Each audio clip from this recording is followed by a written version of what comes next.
Oiê, tudo bem? Enfim, tomei coragem. Prazer, meu nome é Tatiane e eu tomei coragem de ressignificar a minha vida e a minha história.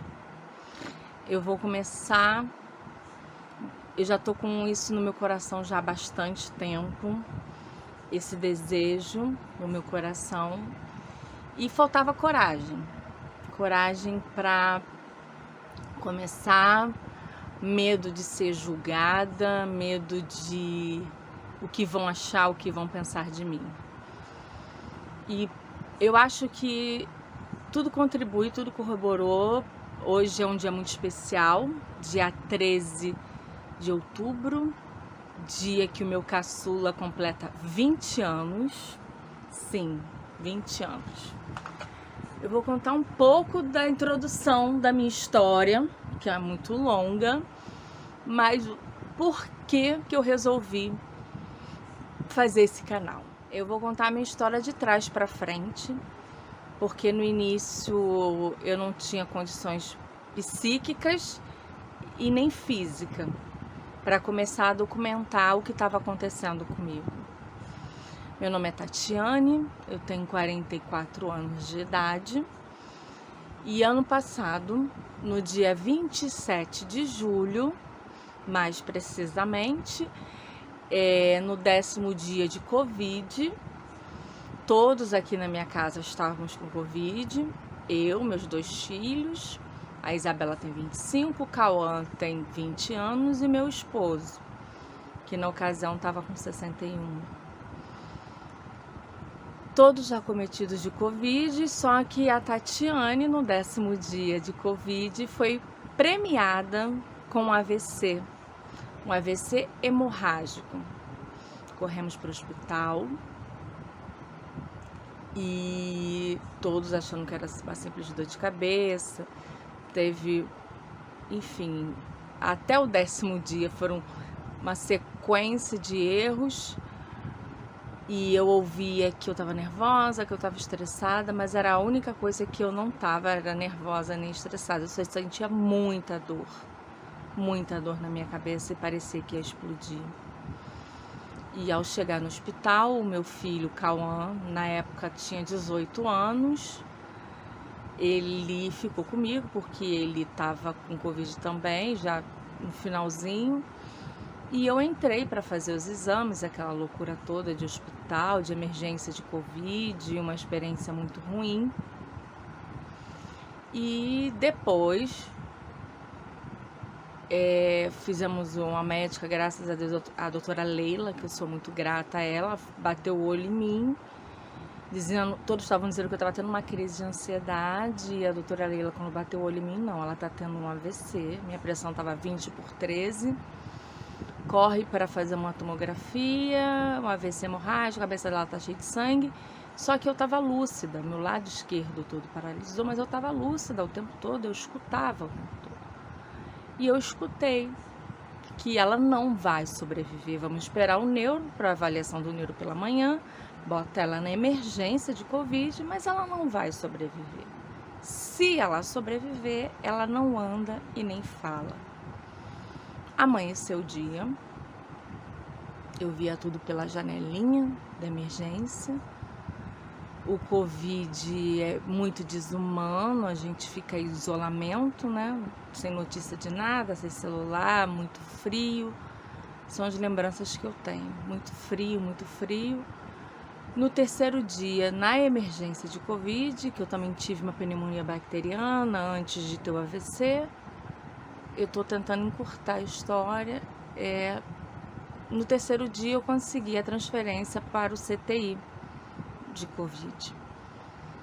No CTI de Covid, como eu já estava bem da Covid, primeiro AVC, eu não fui entubada, eu estava acordada, lúcida, vendo tudo. Eram todos entubados, eu era a única acordada e um senhor que estava à minha frente. Eu fiquei no leito 6, não esqueço esse número, ao lado da enfermaria-chefe. E os dias passavam, eu esperava notícias para saber o que acontecia, você sem contato, em isolamento.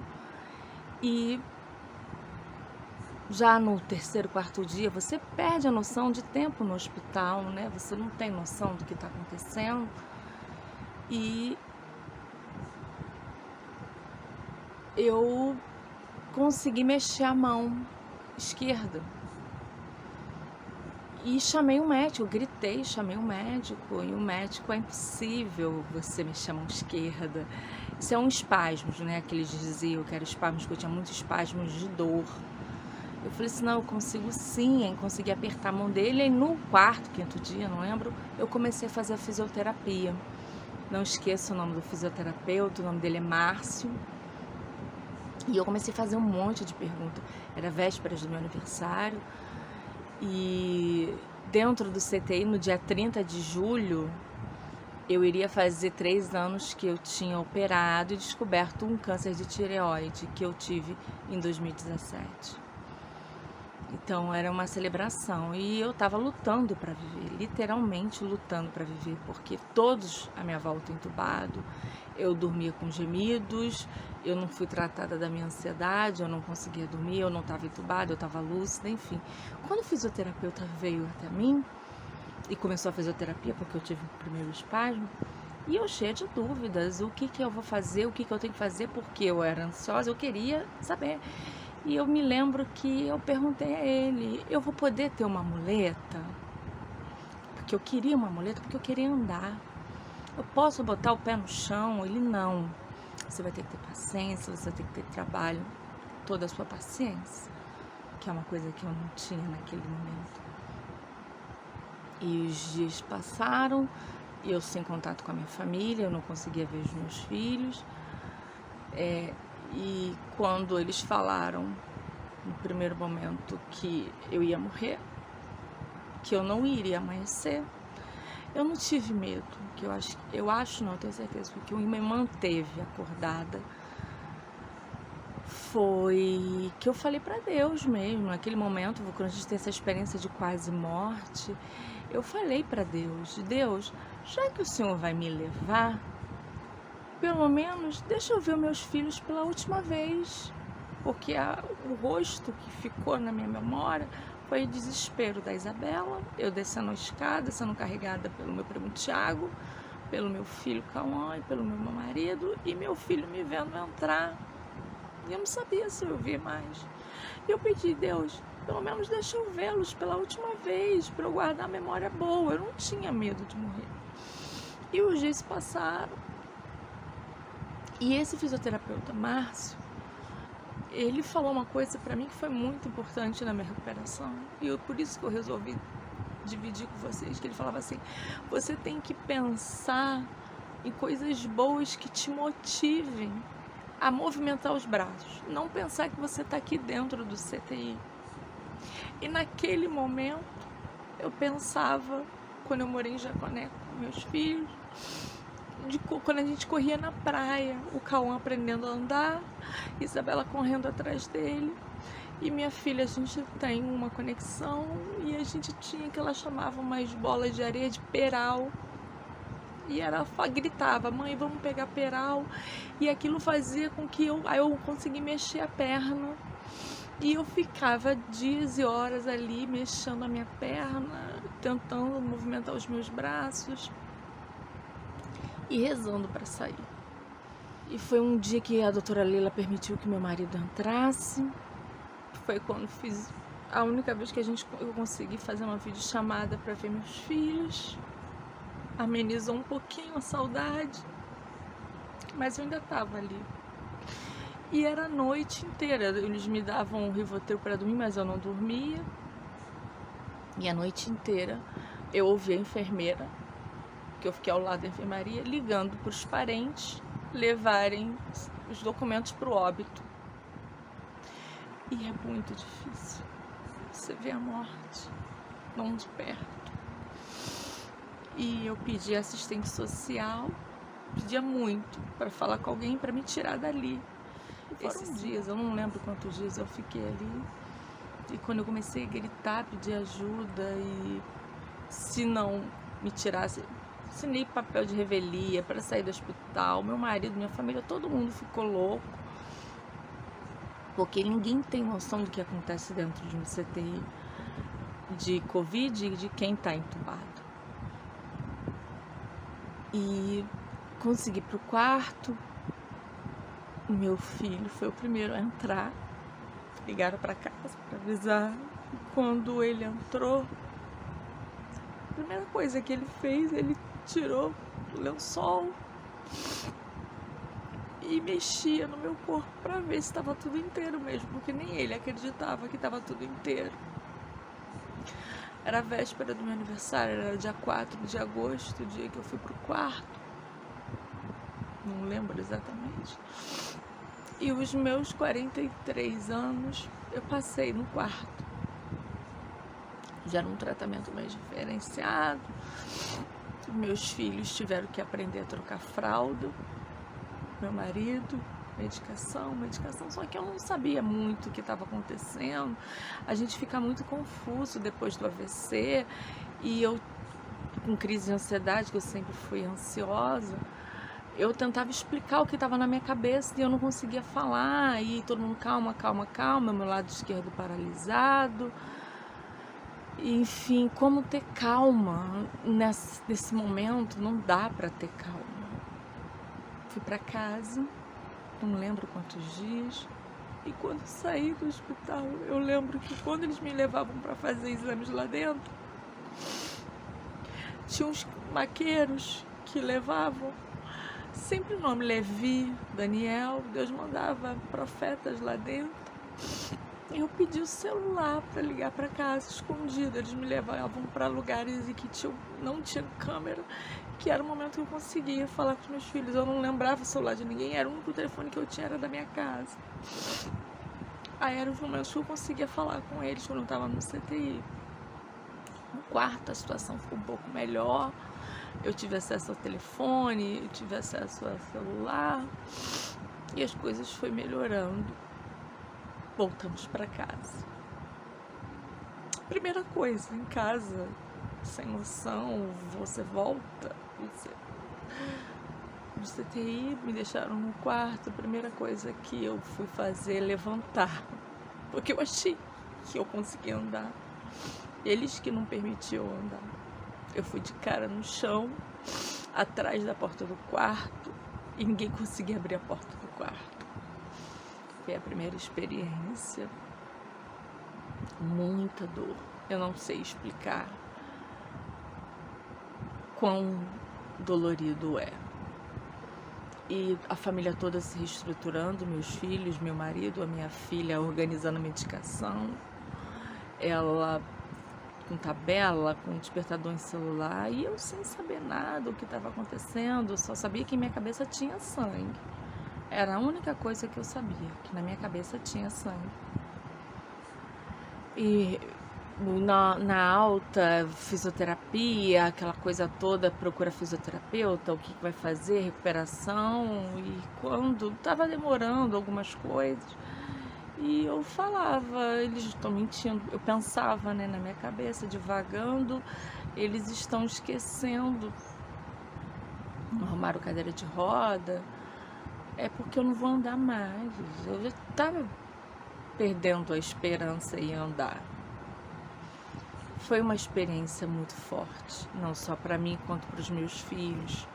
Aprender a lidar com o Covid e com o AVC. Não sabia o que era.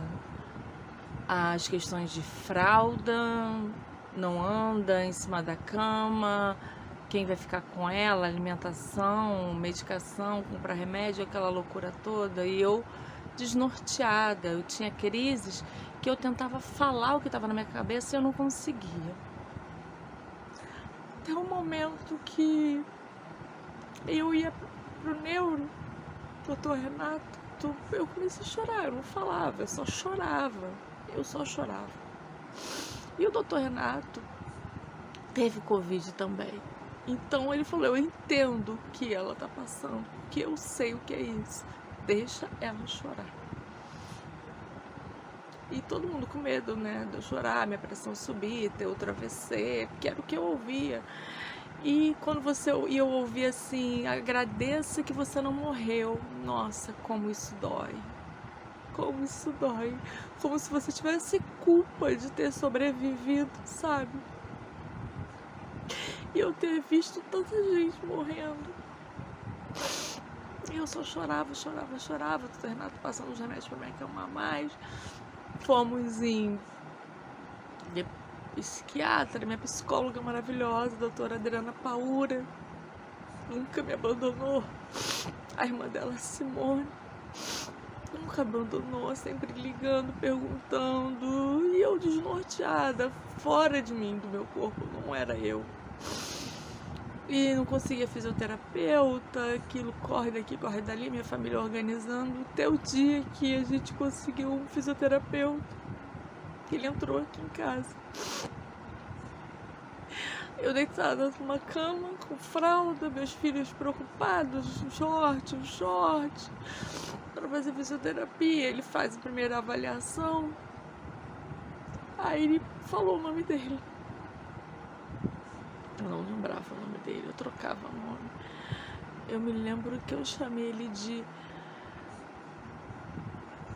Edivaldo. Ele falando comigo, falei, qual é o meu nome? O Edivaldo. Ele, você é a Tatiana, eu não vou esquecer, porque é o nome da minha filha. E eu falei com ele, mas ninguém consegue me entender. Tinha os horários dos choros, os horários das crises. Aí ele me explicou, foi o único que conseguiu explicar. Sua cabeça é como se fosse uma caixa de fósforo. Caiu tudo no chão, desorganizou, e agora a gente vai botar tudo no lugar. Tá, consegui entender. Mas aí eu falava, porque eu não conseguia guardar o que eu ia falar. Então eu começava a falar, porque eu queria que as pessoas soubessem o que estava na minha cabeça. As noites eram longas, eu e meu marido. Eu acordava com dor e botava a mão nele, aparelho de pressão 20. Com as medicações, uma cardiologista, virou uma maratona. A nossa vida aqui em casa. Todo mundo se readequando, todo mundo se adaptando. Meus filhos passaram a ser meus pais, minha filha, filho. Meu marido tinha que trabalhar. E toda vez que ele ia trabalhar, eu tinha pânico, porque eu tinha medo de ficar sozinha. E Isabela e Cauã não conseguia dar conta, porque ele era o adulto, né? E quando eu rezava todos os dias para a hora que dele chegar, mudou toda a rotina da casa. É reaprender tudo. O lado esquerdo não funcionava, a minha memória não funcionava, eu tinha medo de não lembrar, de não recordar as coisas. Eu me isolei do mundo, meus filhos tiraram o celular, foi a melhor coisa. Não conseguia falar, falava coisa com coisa, foi uma coisa muito difícil. E minha filha me dava banho, trocava a fralda, abria a roupa, o guarda-roupa do meu marido e falava, escolhe a cor, porque é tudo igual, é a única coisa que cabe em você. O armário é uma bagunça, uma coisa, e nada cabe em mim. Depois, com o tempo, eu fui me pesar. Eu cheguei a 98 quilos. Tanto remédio, corticoide, aquela loucura toda. E aí faz o quê? Vamos continuar. Primeiro dia, fisioterapeuta, que é o Euclides, eu chamava ele de Edivaldo. Primeira vez que ele veio aqui em casa, não sai da minha memória. Eu falei, esse cara é louco. Ele parou na minha frente, mandou meu marido ficar do lado e mandou eu ficar de pé. Que homem louco, como é que eu vou ficar de pé? Eu caí com a cara no chão, eu não vou conseguir ficar de pé. E fiquei de pé. A sensação de a primeira vez ficar de pé não dá para escrever. Eu só fiquei de pé, eu não andei. E continuou o tratamento, fisioterapia às terças e quintas, e eu fazia um trabalho de drenagem para diminuir a dor, diminuir a água no corpo. Era às quartas-feiras com a Rosa, também uma querida que faz parte da minha história, que viu como eu tava. Enfim, vamos pro processo de recuperação, um dia de cada vez, melhora uma coisa, piora outra. Conseguimos sair do gadernal, deu uma melhorada. E tratamento, fisioterapia. Eu não acreditava em mim, crises horríveis de pânico, depressão, vontade de morrer. E meu fisioterapeuta não desistia de mim. Ele chegava, aqui em casa a gente esperava, hoje é dia de Euclides. Ele não desistia de mim. E eu com muito medo, eu não vou conseguir andar. E ele insistindo, você vai andar. E no dia 2 de dezembro, eu liguei para uma amiga, a Dora. Fizemos uma oração muito forte, que eu estava com muita crise de pânico. E eu levantei no sofá e comecei a andar. Aquele dia eu perdi o medo e comecei a andar. Não 100%, mas eu andei. É libertador você poder andar. E eu pedi pro meu marido, filma, porque eu queria dividir, eu queria ter gravado. A minha filha até fala, mãe, a gente não conseguia gravar muita coisa antes, porque você só chorava, eu chorava o dia inteiro, porque eu achava que eu ia morrer. Eu achava que eu ia morrer. Amigos, família, todo mundo lutando, rezando, recebi oração de muita gente, muito carinho. Eu ainda estava sem telefone, me isolei do mundo, porque você não quer ver ninguém, você se sente feia, você se sente a pior pessoa do mundo. Consequência da Covid, 30 dias depois, aí faz exame, o sangramento melhorou, meu cérebro começou a absorver o sangue que estava na cabeça, e eu continuei recebendo assistência religiosa. Em março, eu comecei para a igreja messiânica, voltar a ir para a igreja messiânica, que ali me fortaleceu. Primeira vez que saí de casa, sozinha, de Uber. Para as pessoas isso é tão simples, mas para mim era uma vitória. Quando eu entrava naquela igreja, eu não conseguia andar. Eu recebia apoio, um segura daqui, um segura dali. A dona Gilza me dando apoio, me dando suporte, todo mundo com medo de eu ter um treco, porque eu só chorava. E eu aprendi com o Deuro de que eu tenho que chorar sim. Se você tem vontade de chorar, chora. Por que eu não posso chorar? Bota pra fora o que tá aí dentro. E eu achando que eu era culpada do AVC, porque você ficou nervosa. Até o dia que a gente foi na pneumo, e a pneumo falou, não, ela não tem culpa. A Covid fez com que ela tivesse um AVC, porque a Covid é uma doença que todos estão tentando descobrir o que é. E foi a Covid. Aí ali começou a acalentar mais o meu coração, né? Saiu um pouquinho da culpa. E um dos meus maiores objetivos era sair da fralda. Eu não aguentava mais usar fralda. Usar fralda me remetia a voltar ao hospital, a estar no hospital, problema para evacuar. Gente, é uma lista gigante de sequelas que eu fiquei. O porquê eu tô fazendo esse vídeo? Para que as pessoas entendam que nós, sobreviventes, que as pessoas só falam de quem morreu, né? Os 600 milhões que morreu. E quem ficou? E as sequelas que eu trato até hoje? Eu bato no peito e falo, eu sou uma sobrevivente. Eu sobrevivi. Eu sou um milagre. Na igreja messiânica a gente tem uma questão que é chamada profissão de fé. Eu vou pedir para colocarem aqui depois a minha profissão de fé, que ali eu faço um breve resumo do que aconteceu para eu chegar até aqui. E eu tô aqui celebrando a vida, viva. Hoje, dia 13 de outubro de 2022, celebrando um dos meus presentes, Cauã Cristófaro Mendonça dos Santos. Um filho, muito mais do que um filho, é um presente. Eu não consigo descrever o que ele é na minha vida. Eu vou encerrar o vídeo por aqui, deixando um beijo grande para vocês, e eu quero poder dividir com vocês a experiência do pós-Covid, né? As sequelas que ficam, os transtornos que ficam, a recuperação, como é que é, para que outras mulheres que se identificarem comigo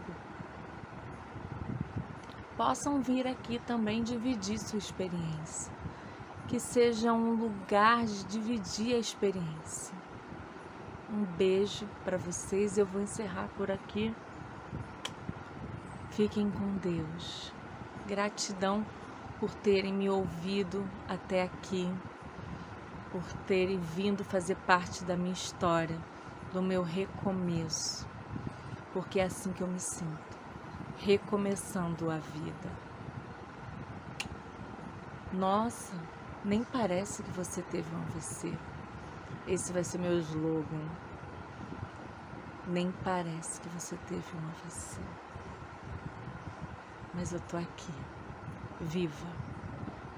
Um beijo, gratidão por tudo.